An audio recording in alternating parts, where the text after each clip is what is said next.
أعوذ بالله من الشيطان الرجيم. بسم الله الرحمن الرحيم. ولقد كتبنا في الزبور من بعد الذكر أن الأرض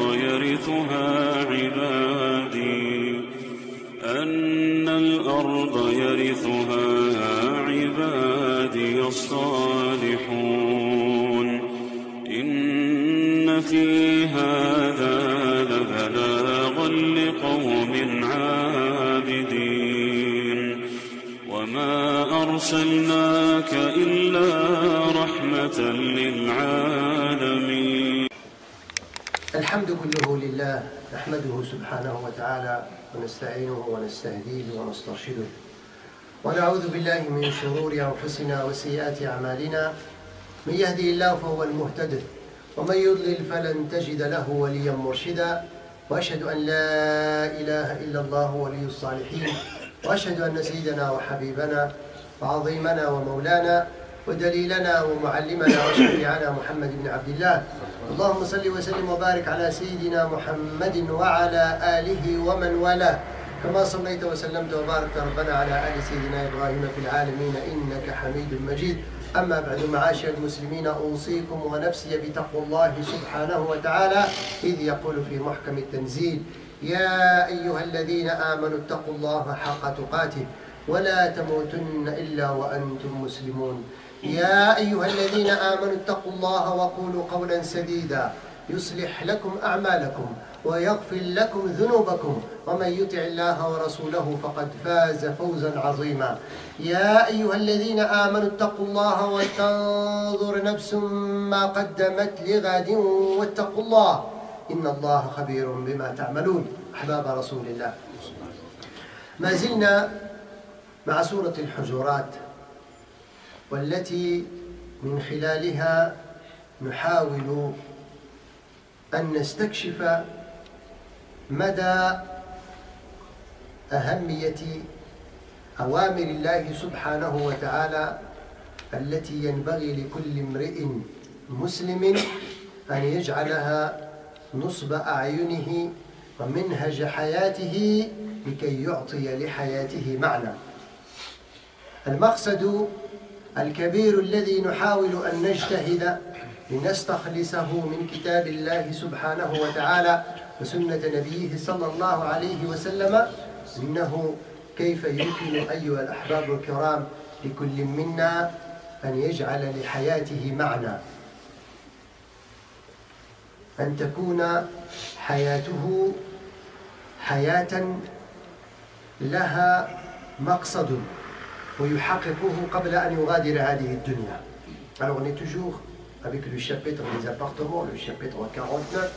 À travers ce chapitre, on a essayé de développer et de comprendre surtout les appels de Dieu subhanahu wa ta'ala à travers ce chapitre. Et surtout aujourd'hui, on va s'arrêter avec le 16e appel où Allah subhanahu wa ta'ala adresse son appel à tous les gens, sans distinction entre les croyants et les non. Et notre objectif toujours, chers frères, chères sœurs, c'est d'essayer d'inspirer cette voix coranique qui va donner du sens à notre vie. On cherche un sens à notre vie.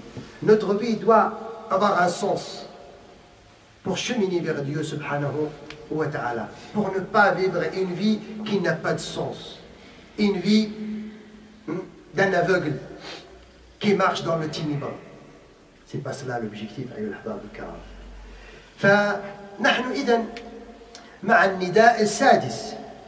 كنا تحدثنا على أن سورة الحجرات الله سبحانه وتعالى نادى فيها المؤمنين 5 مرات، وختم النداء بالناس، النداء السادس.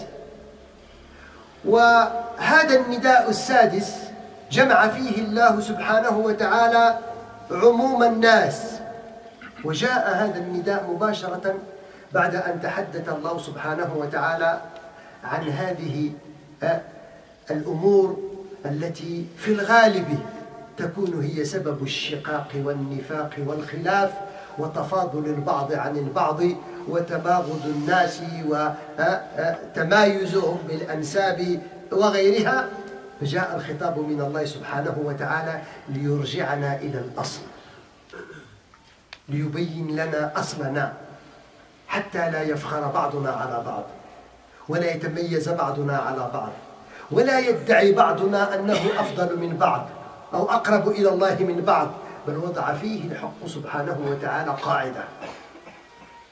Alors les 16e appel qu'Allah subhanahu wa ta'ala, avec laquelle il va parachever ces appels, on a dit à travers ce chapitre, Allah subhanahu wa ta'ala a fait son appel aux croyants 5 fois.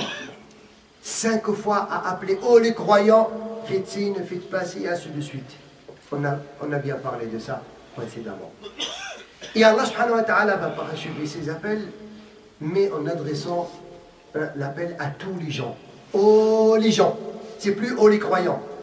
Après directement que Dieu subhanahu wa ta'ala nous a appelés en tant que croyants pour éviter de se moquer, de se rayer, de mépriser, de détester, de se montrer plus favorable que les autres, de se croyer meilleur que les autres, et ainsi de suite. Alors pour que Dieu subhanahu wa ta'ala finisse ce chapitre, nous dit oh les gens, pour qu'on puisse revenir à nos origines, pour dépasser tous ces conflits, surtout qui engendrent cette division, qui engendrent cette hypocrisie, qui engendrent ces problèmes aujourd'hui entre l'humanité en général, pour qu'on sache que personne n'est meilleur que l'autre. لذلك الله سبحانه وتعالى إذن قال في الآية 13 من سورة الحجرات يا أيها الناس إنا خلقناكم من ذكر وأنثى وجعلناكم شعوبا وقبائل لتعارفوا إن أكرمكم عند الله أتقاكم إن الله عليم خبير. انطلاقا من هذه الآية نحاول أن نفصلها وأن نبين ماذا يريد الله سبحانه وتعالى منها. فإذا أول ما يتبادر إلى الذهن الناس، أيها الناس، ثم الرجوع إلى ما نجتمع فيه جميعا الناس. إنا خلقناكم من ذكر وأنثى، يعني لا داعي ليفتخر بعضكم على بعض، ولا داعي ليتميز بعضكم على بعض، ولا داعي ليعتبر بعضكم أنه أحسن من بعض، لأنكم كلكم أصلكم واحد، كلكم أصلكم واحد، والإنسان ليس له في أصله دخل. الأبيض والأسود والغني والفقير والصحيح والسقيم أصلنا واحد، خرجنا من صلب واحد من آدم وحواء، هذا هو الأصل. بمعنى أن الإنسان حجته لكي يحتقر غيره أو يظلم غيره أو يعتبر أنه خير من غيره حجة داحضة لا تقوم لها قائمة. لماذا؟ لأن هذا أخ لك. وتجد لو يتمعن الناس أنهم يلتقون في غالب الأحيان، يلتقون قبل أن نلتقي كلنا في آدم. في غالب الأحيان لو بحث الإنسان لوجد أنه يلتقي مع كثير من الناس في أجداد قريبي العهد به، ولكن نغفل عن كل هذا، نغفل عن كل هذا. إذن فبنص القرآن الإنسانية كلها أصلها واحد، بنص القرآن لا يمكن أن يجهل هذا أحد. لذلك كلكم من آدم كما قال النبي صلى الله عليه وسلم وآدم من تراب. كلكم أي يا بني آدم وآدم من تراب. Regardez, Allah subhanahu wa ta'ala a commencé le verset pour nous dire « Oh les gens ». Pourquoi ont les gens, après qu'il avait parlé des croyants? Pour qu'on sache, chers frères, chères sœurs, que quoi que ce soit, il y a un point commun entre les êtres humains. C'est quoi? C'est l'origine de ces êtres humains. Tous les êtres humains sont tous descendants de Adam et Ève. Ça veut dire, Allah nous veut dire, il veut nous dire, après qu'il a interdit de se rier, de se moquer, de faire trop de conjectures, ainsi de suite, il dit, en vérité, celui dont tu te moques, c'est ton frère. Tu partages avec lui ton père et ta mère. Il ne parle pas de ton père et ta mère d'aujourd'hui, mais il te parle de l'origine. Ce qu'il faut que tout ce qu'on peut, tout argument qu'on peut utiliser pour dire moi je suis meilleur que l'autre, ne tient pas la route. Parce qu'en vérité, tu ne peux pas prétendre que tu es meilleur que ton frère. Parce que tu partages tes parents avec lui. C'est le style coranique qu'on doit mettre en œuvre. Et après, la deuxième chose dans le verset, وَجَعَلْنَاكُمْ شُعُوبًا وَقَبَائِلًا. C'est pas de nous-mêmes. Allah waladi ja'alana. La grande question que se pose aujourd'hui, on ne trouvera jamais de réponse. Comment, à travers l'histoire, l'humanité est divisée en nations et en tribus? Comment? On ne peut pas trouver. Pourquoi?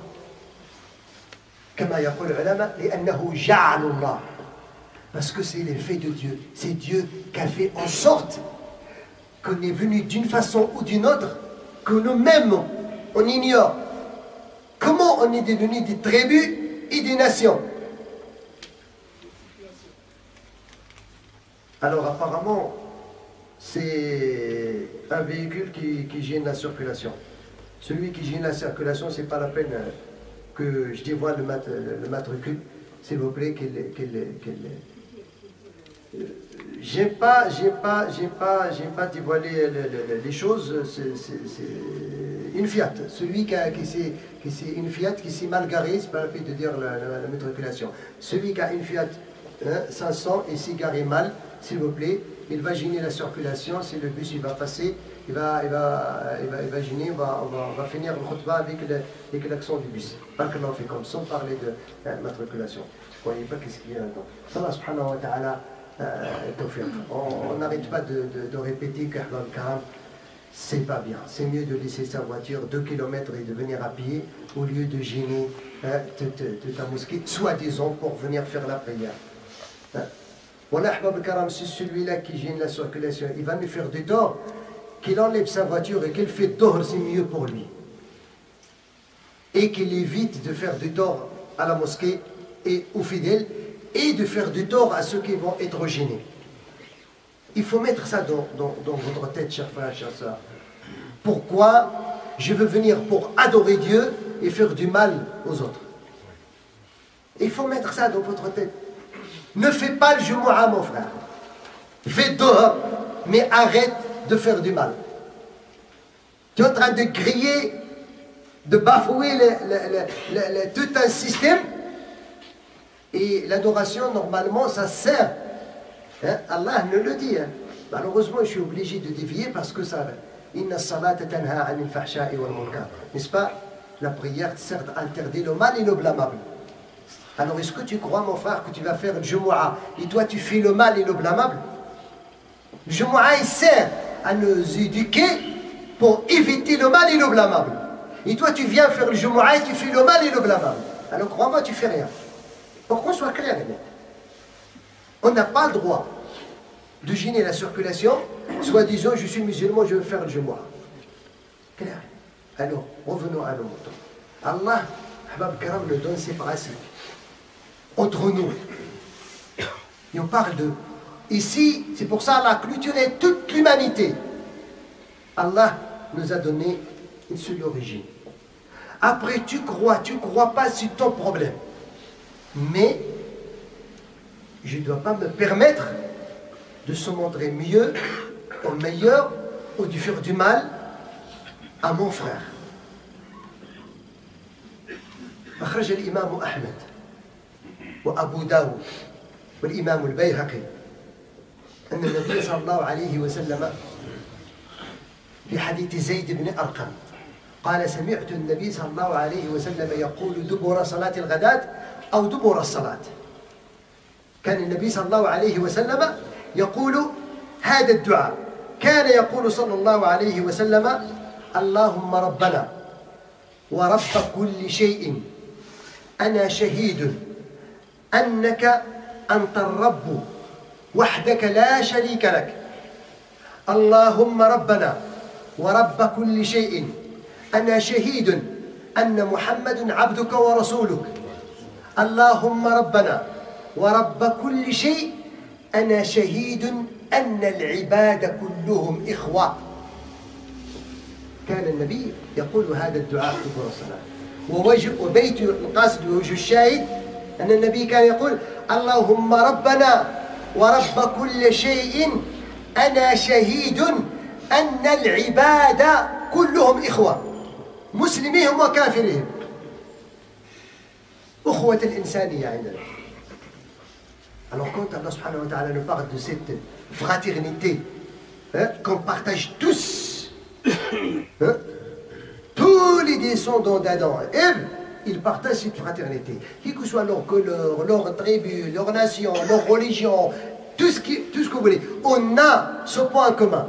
Même le prophète sallallahu le répétait. Selon Zayd ibn Arqam, il a entendu le prophète sallallahu dans un hadith rapporté par l'imam Ahmad et Abu Daoud et Al-Bayhaqi, que le prophète sallallahu dit toujours Seigneur, tu es le Seigneur de tout le monde et j'atteste que tu es le Dieu unique, on associe personne à toi. Et la même chose que j'atteste que Mohammed sallallahu alayhi wa sallam est un messager. Et j'atteste que tous les serviteurs sont des frères.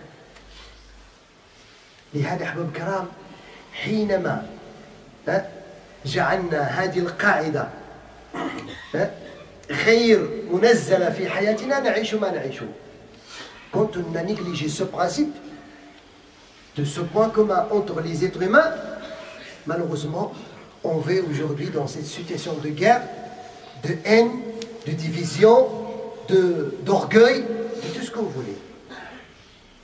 Pourquoi? Parce qu'on a négligé ce principe, qu'on est tous des frères, quoi que ce soit notre religion, quoi que ce soit nos principes. C'est pour ça que je dis, cherchez dans la théologie, dans la psychologie, dans l'histoire, dans tout ce que vous voulez, dans la géographie, vous ne pouvez pas trouver une question comment les êtres humains, ils ont arrivé à se regrouper en nations et en tribus. On ne peut pas trouver l'historique. Parce qu'après Adam, les descendus sur terre, ils commencent à avoir la descendance Qabil, Habil, Shit, Idris, Nuh, Salih, Tamoud, jusqu'à aujourd'hui. Comment? Même au niveau des langues, des milliers de langues sur terre aujourd'hui, comment l'être humain il a pu parler toutes ces langues-là? Mais on n'est pas le courant pour trouver la réponse. وفي اختلاف ألسنتكم وألوانكم إن في ذلك لآية.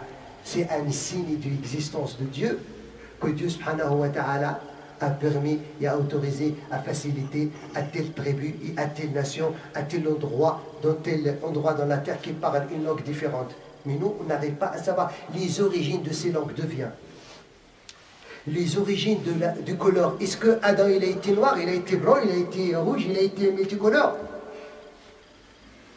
On ne peut pas savoir. Mais tout ça, c'est les signes de l'existence de Dieu pour qu'on puisse découvrir un principe que pour ma création, que pour ma situation, que pour ma langue, que pour ma tribu, que pour ma nation, je n'ai pour rien. C'est indistinct. Alors je ne dois pas utiliser ma langue, ni ma couleur, ni ma situation sociale, ni ma nation, ni ma tribu comme une carte pour se montrer plus meilleur et plus fort et plus... C'est là l'objectif, c'est là où il y a l'objectif. pour qu'on sache. تعرفون الإمام طاهر بن حجر في التحليل والتنوير حينما فسر هذه الآية ذكر أمرا في بعض الأحيان يستبعد حينما تقرأ تستغرب، لأن هذا الإشكال كان في قبائل قريش. Les tribus de Quraysh, ils peuvent déclencher la guerre pour une simple insulte ou bien une simple, comment dirais-je, une simple phrase entre une tribu et l'autre. Déclencher la guerre 4 ans, 20 ans. Pour rien du tout. Parce que un poète de telle tribu, il a chanté un vers contre telle tribu et la guerre se déclenche. Au point qu'il y a des tribus qui ont honte comment dirais-je, que les gens sachent qu'il est de tribu. قال طاهر بن عاشور قيل لأحد الأعراب أترضى أن تدخل إلى الجنة وأنت باهلي قبيلة باهلة. On dit, est-ce que tu seras satisfait de rentrer au paradis étant Bahili, ça veut dire étant descendant de la tribu de Bahila. فأطرق, la resté un moment il a dit بشرط على أن لا يعرف أهل الجنة أنني باهلي. J'aimerais bien rentrer au paradis, mais à condition que les gens du paradis ne sachent pas que je viens de la tribu de Bahila. Vous imaginez?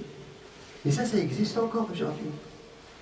Ça existe encore dans des tribus aujourd'hui, qu'il y a des tribus qui se montrent plus fortes que les autres, mieux que les autres, qu'il y a des tribus qui refusent qu'un individu de cette tribu vient pour se marier au sein de cette tribu. C'est un gros problème. وتعرفون سبب نزول هذه الآية؟ الآية 13 من سورة الحجرات. قال العلماء في سبب نزولها لماذا نزلت يا أيها الناس إنا خلقناكم من ذكر وأنثى. أمر النبي صلى الله عليه وسلم بني بياضة من الأنصار، هذه قبيلة من الأنصار اسمها بني بياضة، أن يزوجوا مولا من مواليهم أبا هند. فذهب أبا هند ليتزوج منهم فرفض بني بياضة، قالوا نزوج بناتنا لموالينا، فأنزل الله سبحانه وتعالى يا أيها الناس إنا خلقناكم من ذكر وأنثى وجعلناكم شعوبا وقبائل لتعارفوا. À cause de la révélation de ce verset que le prophète sallallahu alayhi wa sallam avait ordonné un tribu de l'Ansarite qui s'appelle Bani Bayarada, qui autorise que un parmi leurs anciens esclaves, après que l'islam alhamdoulilah est venu, il a éliminé l'esclavage, il a quand même élever le niveau des esclaves pour qu'ils puissent vivre leur vie tranquillement et manger et côtoyer les seigneurs, soi-disant. Et le prophète a ordonné ce tribu-là de marier un Aba Hind, un qui a été de leur ancien esclave. Ils ont refusé. Il dit, comment ça se fait que nous, Bani Bayada, on va marier nos filles à nos anciens esclaves? C'est le Coran qui a répondu à cette problématique. C'est là où il a dit, oh les gens, on vous a créé d'un mâle et d'une femelle, on a fait de vous des nations et des tribus, afin que vous vous en reconnaissiez. Le plus noble auprès de Dieu, c'est celui qui a la piété. C'est pas celui qui est esclave ou qui est riche ou qui est. Le plus noble auprès de Dieu, c'est pas de la tribitude, même si tu es descendant du prophète sallallahu alayhi wa sallam, si tu déveilles du chemin, tu n'es pas noble auprès de Dieu. Supposons que tu es descendant du prophète sallallahu alayhi wa sallam. Ça ne te donne aucune valeur auprès de Dieu si tu ne suis pas le droit chemin. Mais tu peux être descendant de Abu Lahab et Abu Jahl et tu suis le droit chemin, tu mériteras à côté du prophète sallallahu alayhi wa sallam mieux que celui qui va descendre, qui va avoir, comment dirais-je, l'arbre analogique jusqu'au prophète sallallahu alayhi wa sallam, et il fait n'importe quoi, il méprise les gens, il croit qu'il est meilleur que les autres. Comme a dit le Nabi sallallahu alayhi wa sallam, man lam yusri' bihi amaluhu lam yubti' bihi nasabuhu.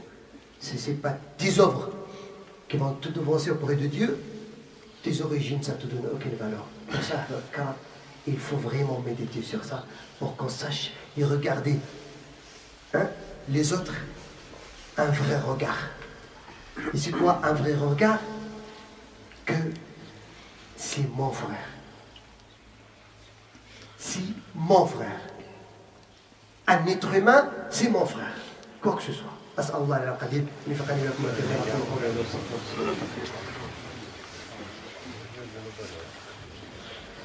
الحمد لله رب العالمين حمدا كثيرا طيبا مباركا فيه وصلاة ربي وسلامه على سيدنا محمد وآله وصحبه. أما بعد، أيها الأحباب الكرام، الإنسانية في عصرنا هذا استطاعت أن تحقق الشيء العجيب في كل المجالات،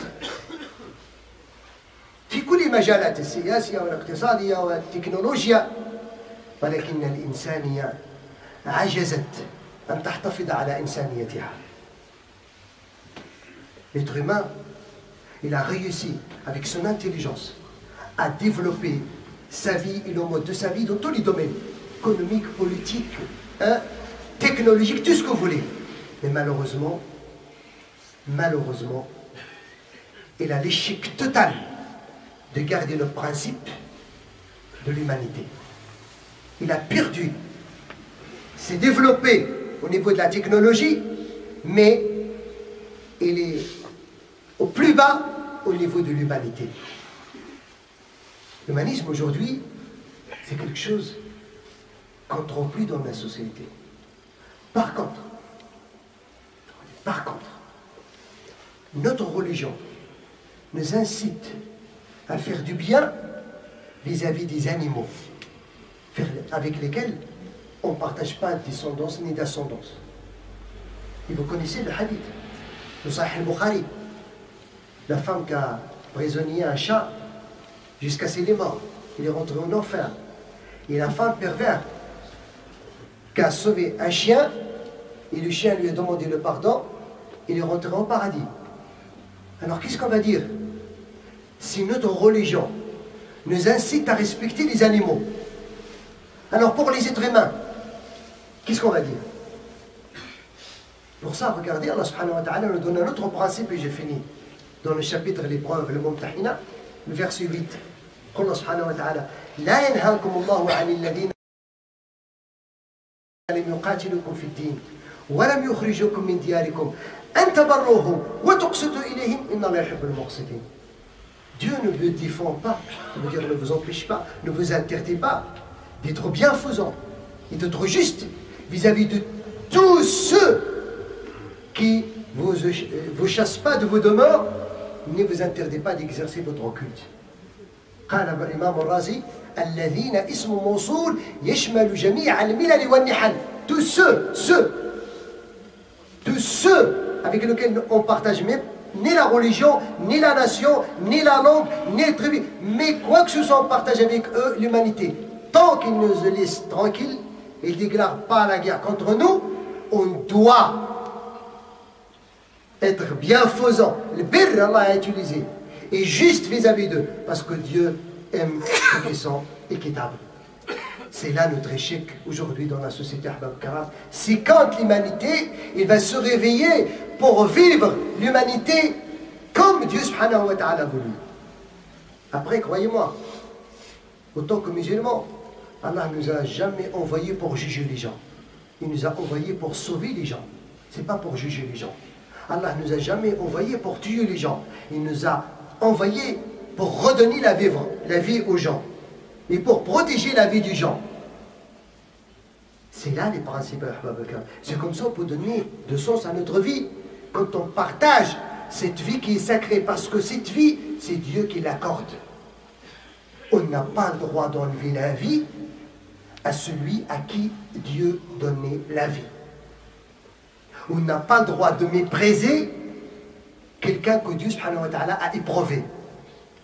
On n'a pas le droit de se rayer de quelqu'un que Dieu subhanahu wa ta'ala a éprouvé non plus.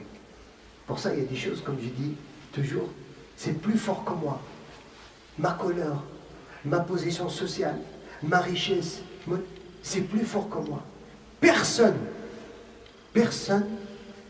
n'a envoyé un recommandé avec accusé de réception à Dieu pour lui décrire comment je veux être. On est sorti, hein? Nos mamans nous ont enfantés comme Dieu subhanahu wa ta'ala a voulu.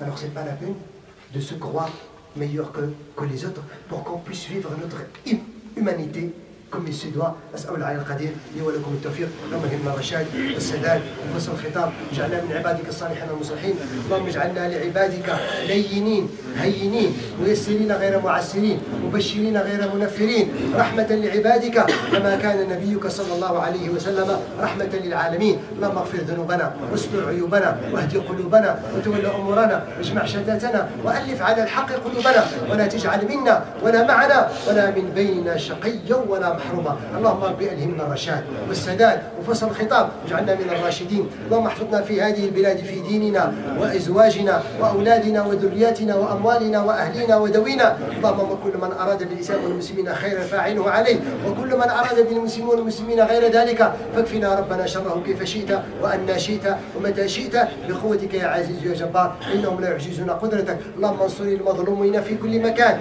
اللهم انصر عبادك المظلومين في كل مكان إنك نعم المولى ونعم النصير. رب اغفر وارحم وتجاوز عما تعلم فأنت العز الأكرم. وصل اللهم وسلم وبارك على سيدنا محمد. الحمد لله رب العالمين وأقم الصلاة.